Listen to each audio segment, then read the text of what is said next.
Welcome to the Popcorn Junkies. Maddie's here. Now, of course, this is a review of The Suicide Squad, and for ardent fans of the Popcorn Junkies, you'll know that I did a non-spoiler review to essentially get you all excited and say, go and see it. But I just thought it'd be really nice for us to talk about some of our favourite moments, and it was a really nice setting that we were in to watch it. It was a big cinema. It was a press preview screening. We got free popcorn. We got free starfish sort of things to wear on your head that none of us did because they didn't really fit. That was all fun, and there was a mini red carpet that made Kiki almost wet herself with fear. And there was an actual giant starfish outside. There was a giant starfish outside. I have to confess, I think I was so stupidly excited about going to see this. You were very excited. I really was.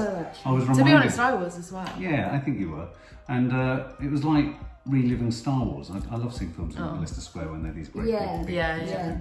Were you excited going in? Were you looking forward to it? I was. You were? Yeah. Yeah, and I was pretty much, I mean, And because we knew it was James Gunn. I was going to say, for me, it was the James Gunn ticket. Yeah. And for anyone who doesn't know, he's obviously the director of Guardians of the Galaxy 1 and 2, and he's working on 3.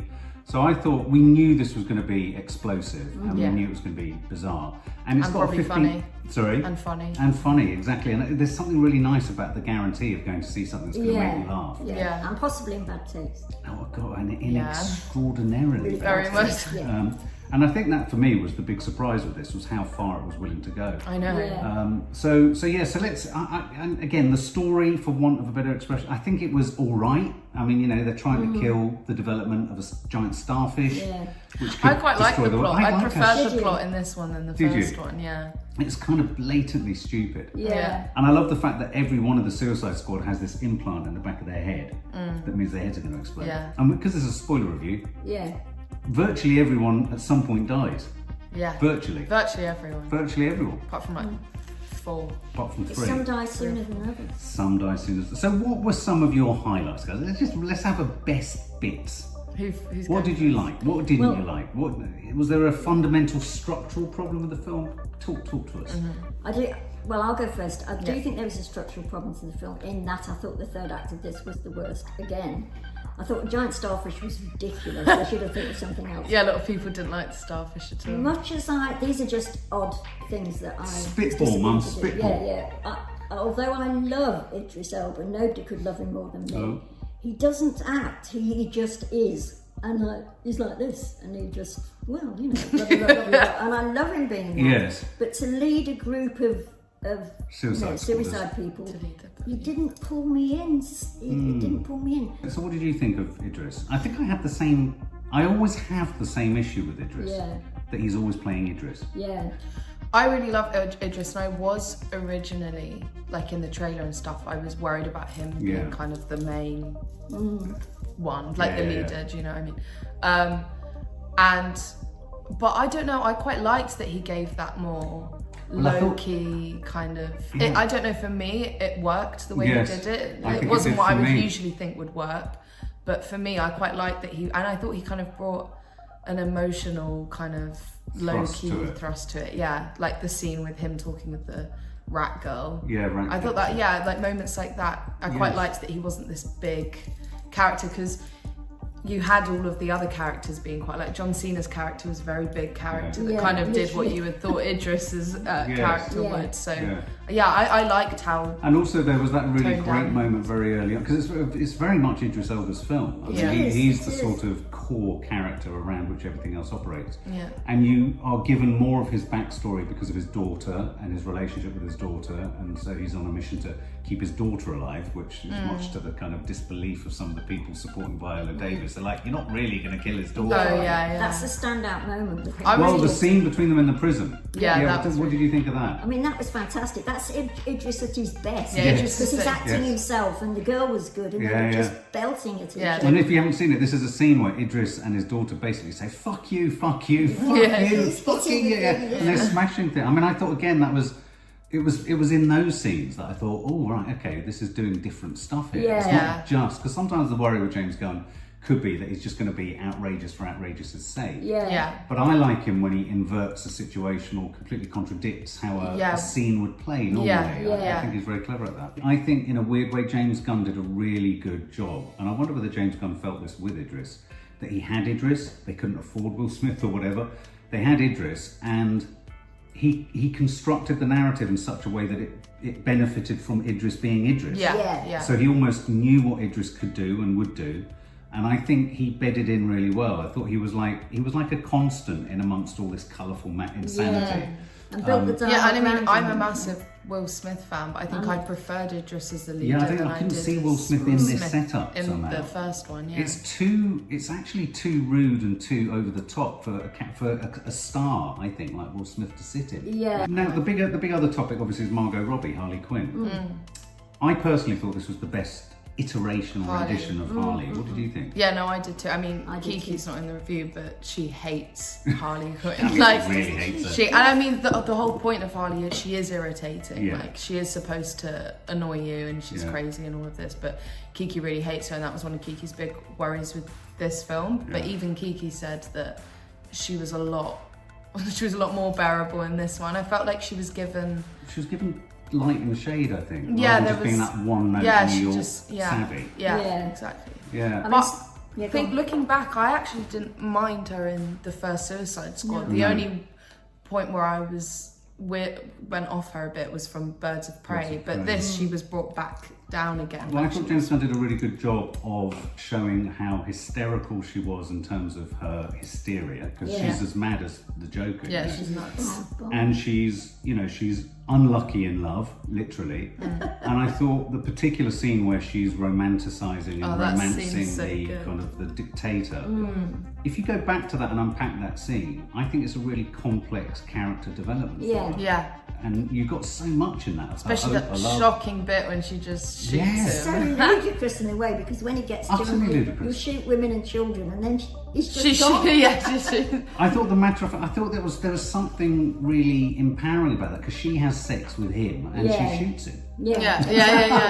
Although some people have been critical that she's always looking for love, and that's not a good.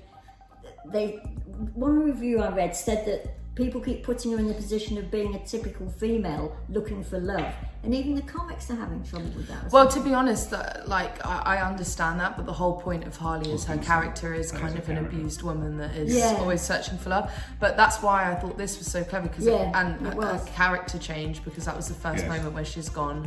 No, because old Harley would have just carried on being with him. Well, and I also thought the other thing that I think James Gunn did, James Gunn illustrated that he's a grown-up director. We weren't looking at her as a sex object. No. She has sex, but we weren't encouraged to look at her in that way. We were encouraged to look at her as an incredibly strong, ballsy, hurt, fractured and damaged person who was trying to make good. And I thought, without getting too heavy about it, I thought that was much better than in the other Suicide Squad. And a bit in Birds of Prey, it's like, how short are her shorts, how sexy is her hair. And then she had that, it was ripped a bit with whatever, but she looked powerful. I thought James Gunn was interested in her character, not just being pretty. And also the crew. No one in the group were looking at her like, I fancy That's you. very true. I thought it was nice. She's too crazy. Well, the other third biggie is John Cena playing Peacemaker. Oh my God. And I think if there was anything, I was really excited about him, because I know that a spin-off series has already been shot. We like John Cena. And we love John Cena, his deadpan delivery. He's the third wrestler that we really like, isn't he? I mean, I haven't seen him in that much, but whenever I've seen him, he makes me piss myself with laughter. He's so straight. He's so straight. So, what did he deliver for you? Because I had a bit of a frustration with him. Oh, really? He didn't do enough for me. He wasn't funny enough. No, he wasn't. He was better at the beginning, but then it's just like. And I felt this a lot about the end third of this film, is that they seem to James Gunn seemed to lose track of his characters, and Peacemaker, as he was called, he wasn't doing anything in the end. Yeah, he was kind of left. I think out of all of the character, I mean, even the shark got more. Had more to do. Oh, we're going to get to King Shark. Than I felt his character did. I thought John Cena fell short, because I think the PR. And I don't think that was a fault of his, because he was really good whenever. No, you're right, and I think it's a fault of the PR. I think the PR was really pushing him, and I think that's partly because they've got a spin-off and they want interest in that. Of course. There wasn't enough.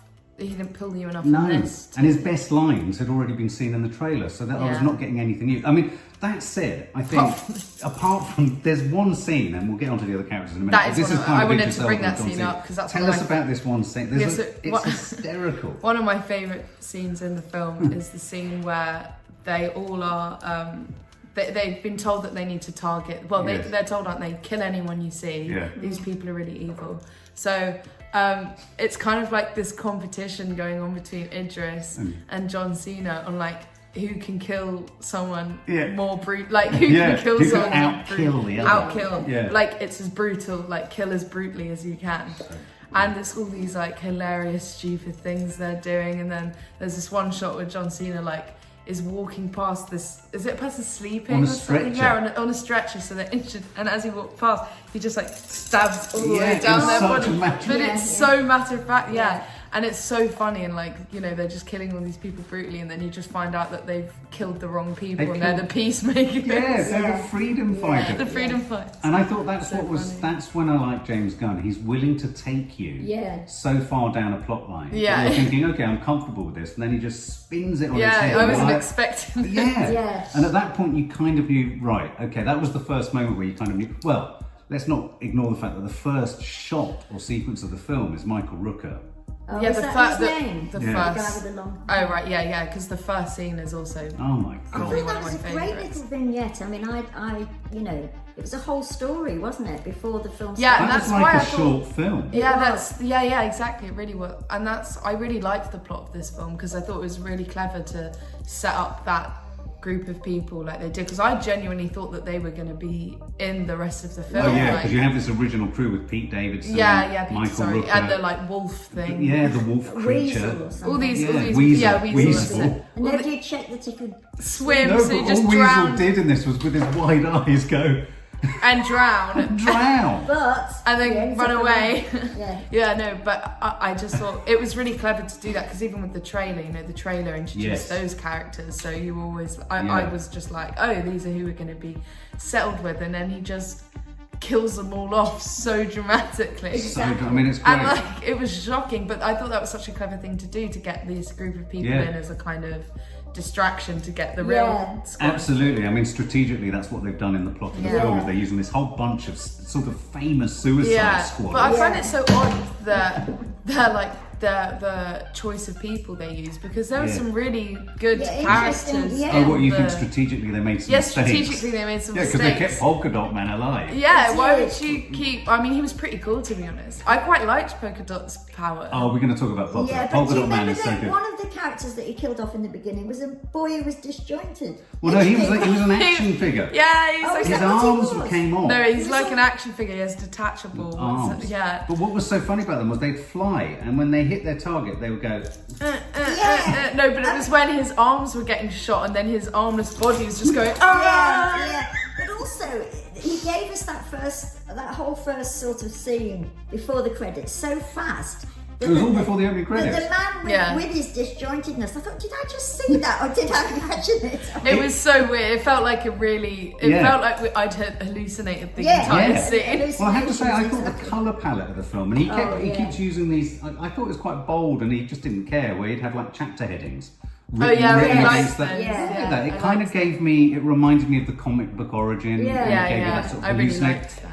The whole thing is like an enormously disjointed trip, hallucinated Yeah, trip, yeah. and I think that's why it's really stuck with me so impressionistically. Because rarely, as an adult, do you get an experience where you're kind of bombarded with so much, which you are as a kid, because everything's bombarding you. It's Yeah. just big, isn't it? Yeah, yeah. And I thought he just did a great job. But I do think he set the bar so ludicrously high by killing all those characters off now that it's like the last thing that's left for filmmakers to surprise us with. Yeah. Is killing key characters. I mean, they did it in Scream years ago, Yeah, and that that's stood true. out as a moment. Yeah, yeah. In this, he's killed off an entire range of yeah. great actors Yeah. within seconds. True, You know.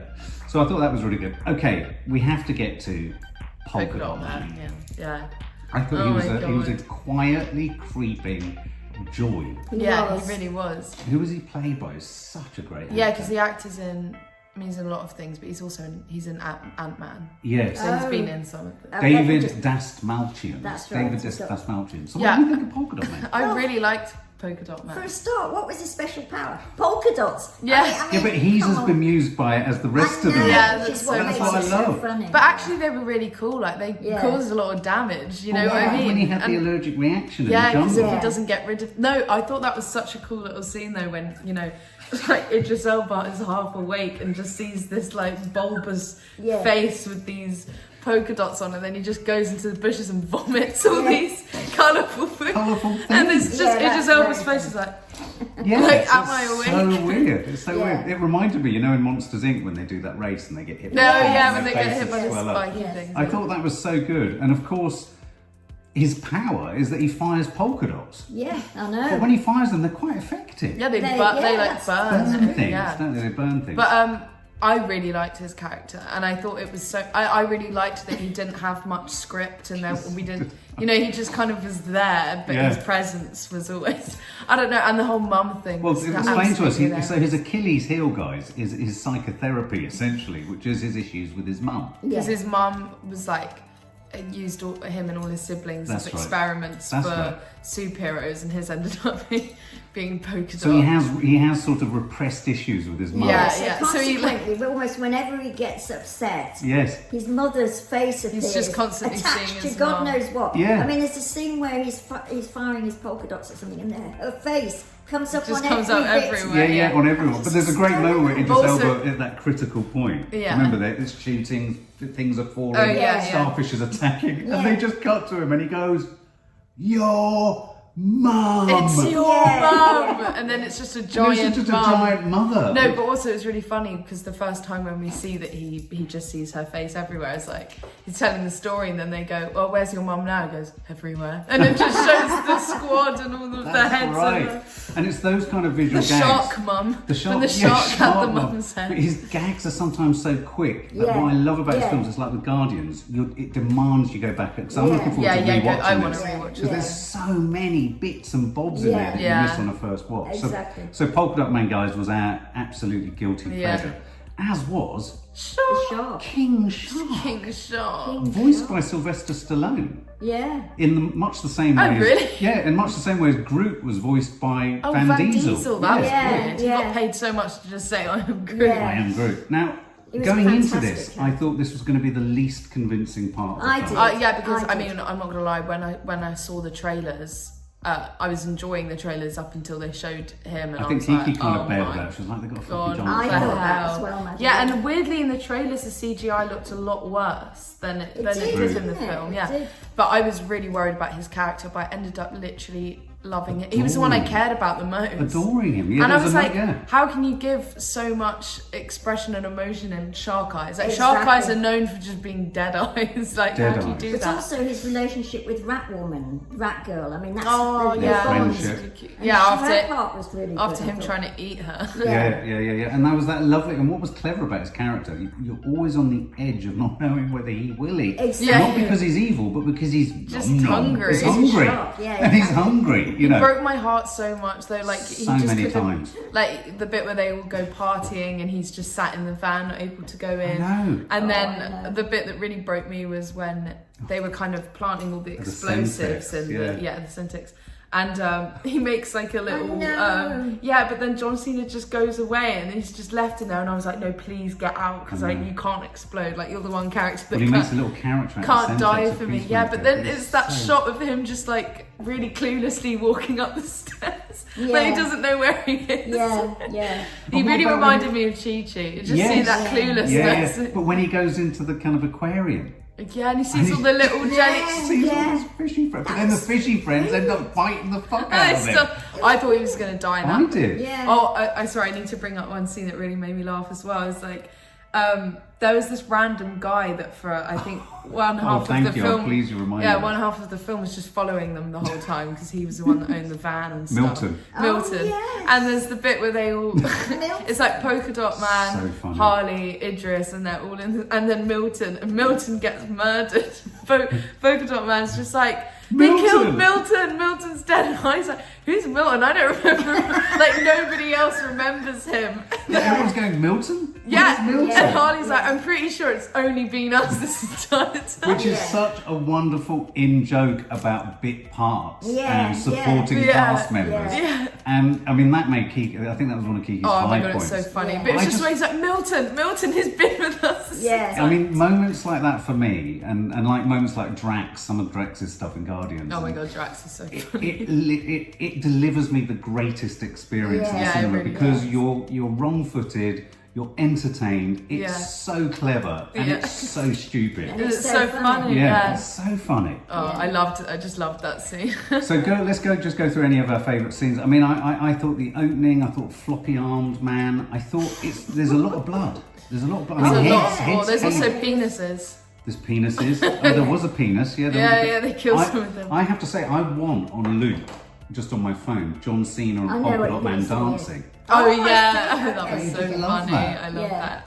That was another thing when he was dancing and everyone he was dancing around was his mum. Yeah, it was his mum. Well, that's right. I thought you were going to say the line where John Cena says, "I could walk through a field full of field full of dicks. Oh, full of dicks. Full of dicks. Yeah. I mean, I have to say, I love Peacemaker's line, which is coming for a bit of stick, where he says, "I want peace so much, I'm willing to kill anyone to get it." Yeah, it's amazing. A good strapline for a superhero. Why would that not be appreciated as a it's line? so clever. I'll kill women and children. I've got to do anything to get it. It's like, that's so weird. That's so not what peace is about. I wanted to ask, what did you think of the flip? Because we went from it being a mission for the American state, and there was a bit of a political comment in there. Actually, the American state were actually involved. And I thought that was quite bold. I thought it was also really that kind of plot twist as well was really clever and interesting how they kind of worked the characters around it, and because nobody was particularly bad in that situation, because John Cena was kind of the only one that didn't want it leaked, but only because he was scared to not stick to the mission. Because they've all got the eternal threat of their head. Yeah, so he had a reason. He had like a reason to be doing that, but then also the ones that want to leak it on. But I thought it was just a really clever kind of thing to add in there for the characters. I think what James Gunn has managed to achieve with the Suicide Squad is kind of baked into the idea. Suicide Squad, they're villains that go and do jobs. But with the Guardians of the Galaxy is the thing that made Star Wars, the first film, succeed. And I think Guardians of the Galaxy is your generation's space opera. Yeah. But what made it work and what was surprising in Star Wars was the Harrison Ford character and how he had no loyalty to anyone. Yeah. But he wasn't bad. But he wasn't good. He was just getting what he needed to get through to get through. Yeah. And I think James Gunn has made he's made that his sort of modus operandus for all of his films, for all of his characters are out for themselves. Yeah. And sometimes they'll do good. And that's a wonderful device for us as an audience, because like with John Cena, I loved him. I didn't want him to fucking kill the guy. I wanted him to kill whatever his name is, the main guy. Yeah. And I was like, no, this is wrong. Yeah, I was really shocked when he killed that character. But then also John Cena's character was surprised by that as well. Yeah. You know what I mean? Like you could tell that he regretted it. So. He was good, I thought, better than in the first film. Is it Flag? Oh yeah, what is his name? What is his name? Rick Flag. Rick Flag. Is it Rick Flag? Yeah, he was really good. I don't know who that He was a big character in the first one as well, so I was surprised that they killed him off. Yeah. So it's going to surprise you to know that this film is considered to have flopped at the box office. But I think that's an unfair description. It's got one of the highest Rotten Tomatoes of a comic book film. We're in COVID. It was it was released at the cinema at the same time as it was streamed on HBO Max, which whacks out half the American audience. Why do they keep doing that? I know. Just stop doing that. Because they want to nick more money for themselves, the streamers. And of course, COVID's there, so you've got fear of Delta variant in America. So I think to describe it as a flop is a bit too hasty, a bit too premature. I also think the problem is that a lot of, because I mean, majority of people hated the first one. Yes. Yeah. And those people I think would really like this one, but they're just put off it. Because This is the film you thought the first was going to be. And apparently they're not actually saying it as this being the second Suicide Squad, that they've like separated. I call it like a revisit. Yeah. But the other problem with the film, in terms of box office, is it's an R-rated film, and so to achieve what it's achieved in lockdown as an R-rated film, I think is actually quite an astonishing. What was the rating of the other one, the first one? It was 15. It was a 15. Well, this is a 15 actually, but a lot of people are saying they think it should be an 18. Yeah, because of it's not even. I mean, I don't really agree with the whole age thing, but considering what they usually like with films, I would have thought that they would have put it as an 18. Yeah.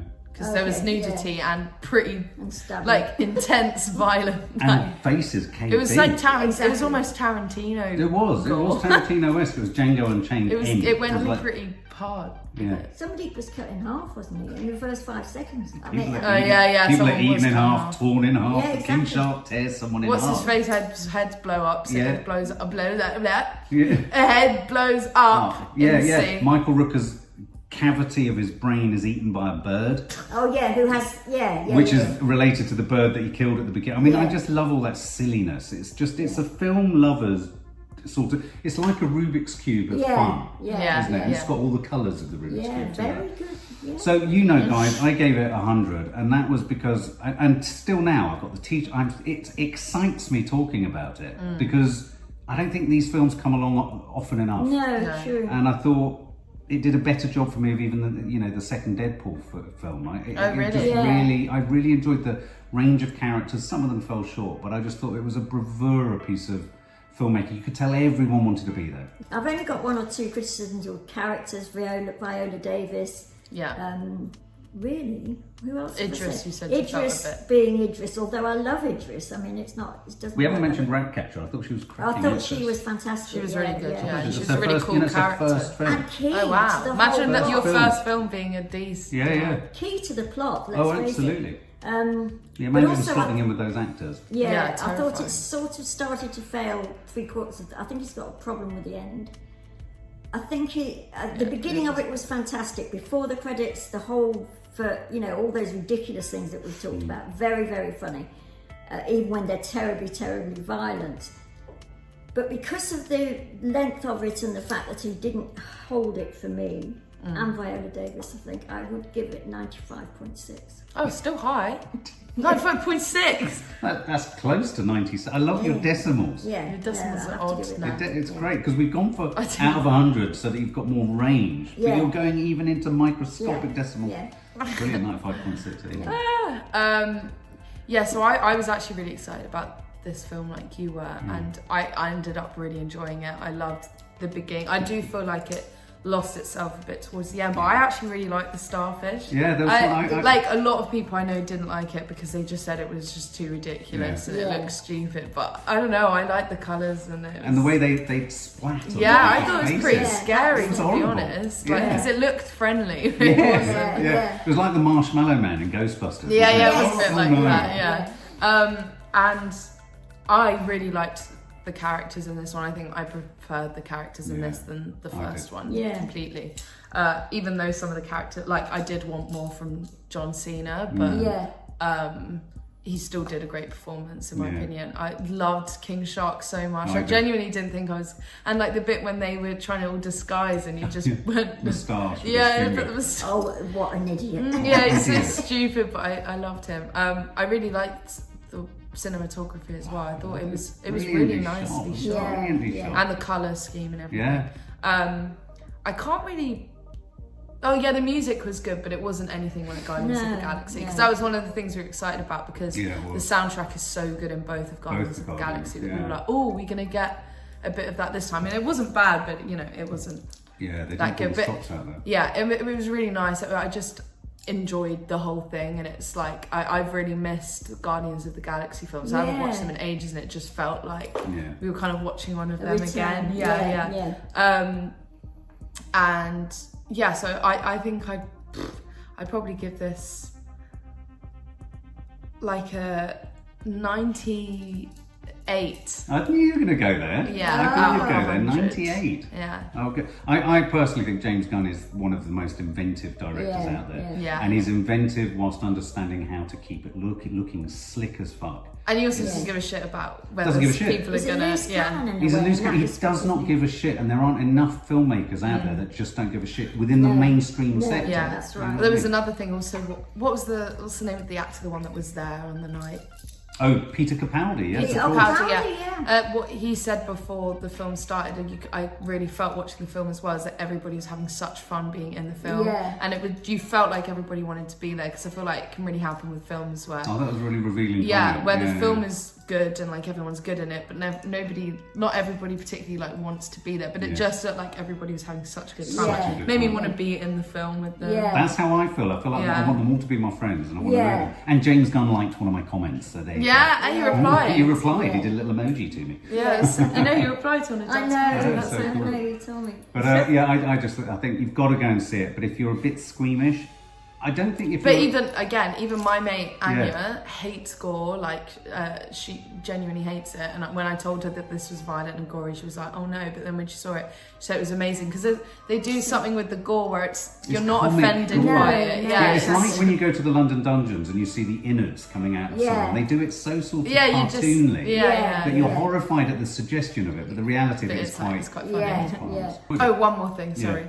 I actually found it really eerie when they went past all the cages full of people with the... Yes. That was quite dark, I thought. Really Very dark. Really They dark. were all just completely... And like, it would be that there was that one person that was just half their body and they had one on their face and they were still like twitching. That was really dark. Lots of background stuff going on in this. I mean, it's as much to watch the background as you are to watch the foreground. So. And also would absolutely go for a second viewing for them. I'm going. I recommend everyone to go see it. For more film and family fun, don't forget to click the subscribe button and make sure to click the bell to never miss an update.